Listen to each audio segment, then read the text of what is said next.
está aí o livro, Bento XVI, a Igreja Católica e o Espírito da Modernidade, todo o amor, o carinho e o estudo que o professor Rude dedicou à obra de Bento XVI. Você encontra parte de tudo isso nesse livro, que está sendo lançamento, inclusive, esse livro. O professor Rude está aqui no estado de São Paulo divulgando esse livro em muitos lugares, daqui a pouquinho ele vai dizer um pouco da agenda dele. Então, esse livro acabou nascendo de uma tese de doutorado, onde o senhor se dedicou, como o senhor disse, de maneira sistemática, acadêmica, de maneira mais formal, e acabou surgindo esse livro. Exatamente. Eu tinha a preocupação de dar um tratamento para além da sacristia. Certo. Né? Para além da pastoral cotidiana que nós fazemos nas paróquias. Eu achei que poderia defender isso, inclusive, na área da sociologia, porque esse é um livro, sobretudo um livro de sociologia, então, ali eu tive que sempre me controlar em nome da neutralidade científica, embora eu tenha naturalmente simpatia pelo autor, o que é evidente até agora. Eu fiz uma tese e achei por bem. Hoje os estudos sociológicos sempre estavam muito inclinados a minorias religiosas, sobretudo ao estudo do pentecostalismo. No Brasil, a sociologia da religião está muito voltada para isso. E a sociologia do catolicismo é sempre a sociologia do declínio do catolicismo. Certo. Então, essa atenção aos discursos oficiais e, sobretudo, a atuação de um intelectual do gabarito dele na condução da igreja, em que medida o seu pensamento individual ou a sua visão particular da fé pôde e influenciou no seu pontificado, foi o meu olhar sociológico sobre Bento XVI. Mas só que nasceu de uma interrogação teológica. Muitos diziam o seguinte: Bento XVI é um papa antimoderno e ele é anti-Vaticano II. Eu pensei, essas duas equações elas têm problemas. Ele é contra o Vaticano II? O livro mostra que não, a pesquisa mostra que não. Ele é antimoderno? Não, a pesquisa mostra que ele não. Então é spoiler, né? Eu estou adiantando um pouco o resultado do livro. Mas se você tem uma atenção detida nos textos, e essa é a linguagem dele, ele é um teólogo, então se você vai julgá-lo, para além de qualquer análise política de como se configurou seu pontificado, eu quero saber, nos seus discursos oficiais, a igreja é contra a modernidade? Não. A igreja olha para a modernidade com um olhar purificador. Ela é o crisol, né? Ela vai ver o que é bom e justo, adequado e acolhe, e o que for negativo, ela repele em nome da fé que professa. Imagino que não deve ter sido uma atividade tão fácil, esse envolvimento imparcial, já que o rigor, inclusive o respeito antropológico que a sociologia exige. Mas que bom que nós temos esse exemplo desse livro, que bom que nós temos esse material. Aliás, que bom que você, nosso amigo telespectador, vai poder ligar e ganhar um exemplar autografado pelo autor do livro, que a gente vai sortear daqui a pouquinho, essa obra, então, importantíssima do professor Rude. Agora, antes da gente ir para o intervalo, quero fazer uma pergunta ainda, antes da gente entrar em outros aspectos da vida do querido Papa Bento XVI, Joseph Ratzinger. Do ponto de vista acadêmico, na vida dele, né, qual foi a principal área de estudo? Né? Onde mais ele se dedicou, ele se debruçou para estudar? Isso que é fascinante. Ele foi, por força das circunstâncias, um teólogo que teve que transitar por diversos campos do conhecimento. Ele, por exemplo, começa a trabalhar em áreas como teologia fundamental e teologia dogmática. Mas se você percebe, o principal âmbito da sua pesquisa é, sobretudo, a eclesiologia, a cristologia, mas o tema da igreja talvez seria o tema mais dominante da sua obra. Claro que nós podemos colocar outras áreas, dentro ainda da teologia fundamental, fé e razão, que está muito presente nas minhas pesquisas. Em que medida a fé cristã ela é razoável, ela tem razoabilidade? Em que medida a fé é compatível com a razão? Então, essa talvez seja a sua defesa mais primordial. Então, o seu campo de conhecimento está aí. Fé e razão, Deus como o fundamento do conhecimento, a igreja como o lugar onde você recebe o conhecimento verdadeiro, legítimo, sobre quem é Jesus Cristo, sobre quem é Maria. Então, eu diria que temas dominantes da sua obra são esses. Mais na área de uma teologia fundamental, fé e razão.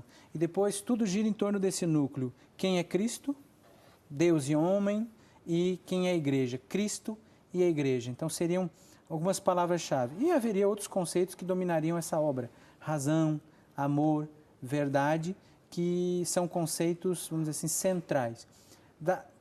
É possível resumir Ratzinger como um teólogo, não? Ele não é um hiper especializado, né? Ele só se dedicou à exegese. Entendi. Ou só à eclesiologia. Se você pega a obra dele, ele transitou por todos os subcampos da teologia. talvez, como o senhor já disse, a questão da eclesiologia, o papel da igreja é o destaque nessa obra toda, já que ele passou por tantas obras, por tantos ramos de estudo, a igreja está em destaque. Eu diria que ela é o fio condutor. Ela é fio condutor. Se você pega, por exemplo, as discussões em torno da tese de livre docência dele sobre São Boaventura, que falavam em modernismo, o tempo todo ele vê a igreja como esse sujeito indispensável para a interpretação da Escritura, para a interpretação da revelação, para a recepção adequada da tradição, para dizer quem é Jesus de forma verdadeira. Por exemplo, a encíclica Lumen Fidei, que acabou sendo publicada pelo Papa Francisco, mas que tem Ratzinger, tem Bento XVI ali, de forma profunda. Ali ele vai falar da forma eclesial da fé. O tempo todo. Vamos fazer o seguinte, professor, a gente vai para o primeiro intervalo agora, mas antes ainda do intervalo, eu vou chamar um VT que a gente tem, que está publicado na internet, o VT de 1990, do então cardeal Ratzinger, falando justamente sobre esse assunto, a igreja, na opinião dele, o que é a igreja. A gente assiste esse VT rapidinho, depois a gente vai para o intervalo, na sequência a gente continua a nossa conversa, lembrando que você pode ir ligando para a gente durante o intervalo, para que no final do programa você possa concorrer a um livro, justamente o livro do professor Rudi Albino de Assunção, que é o lançamento, Bento XVI, Igreja Católica, e o Espírito da Modernidade, que a gente está falando bastante sobre isso hoje. Então vamos assistir o VT, né, lembrando, de 1990, do então cardeal Ratzinger, falando um pouco, uma pequena catequese dele, sobre, na opinião dele, o que é a igreja, e depois a gente vai para o intervalo. Sai daí, a gente volta já, mas assiste o VT antes. La Chiesa. Essa non è soltanto il piccolo gruppo degli attivisti che si trovano insieme in un certo luogo per dar avvio ad una vita comunitaria. La Chiesa non è nemmeno semplicemente la grande schiera di coloro che alla domenica si radunano insieme per celebrare l'Eucaristia. E infine la Chiesa è anche di più che Papa, Vescovi e Preti, di coloro che sono investiti del ministero sacramentale. Tutti costoro che abbiamo nominato fanno parte della Chiesa, ma il raggio della compagnia in cui entriamo mediante la fede va più in là, va persino al di là della morte.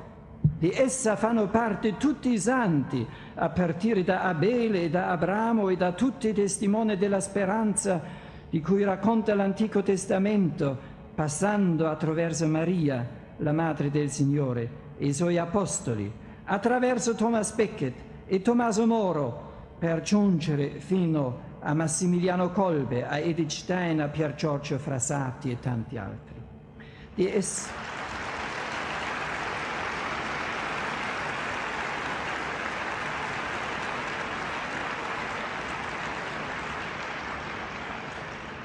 essa fanno parte tutti gli sconosciuti e i non nominati, la cui fede nessuno conobbe tranne Dio. Di essa fanno parte gli uomini di tutti i luoghi, tutti i tempi, il cui cuore si protende sperando e amando verso Cristo, l'autore e perfezionatore della fede, come lo chiama la lettera agli Ebrei. Non sono le maggioranze occasionali che si formano qui o là nella Chiesa a decidere il suo e il nostro cammino. Essi, i santi, sono la vera determinante maggioranza secondo la quale noi ci orientiamo. Ad essa noi ci atteniamo. Essi traducono il divino nell'umano, l'eterno nel tempo. Essi sono i nostri maestri di umanità che non ci abbandonano nemmeno nel dolore e nella solitudine, anzi anche nell'ora della morte camminano al nostro fianco.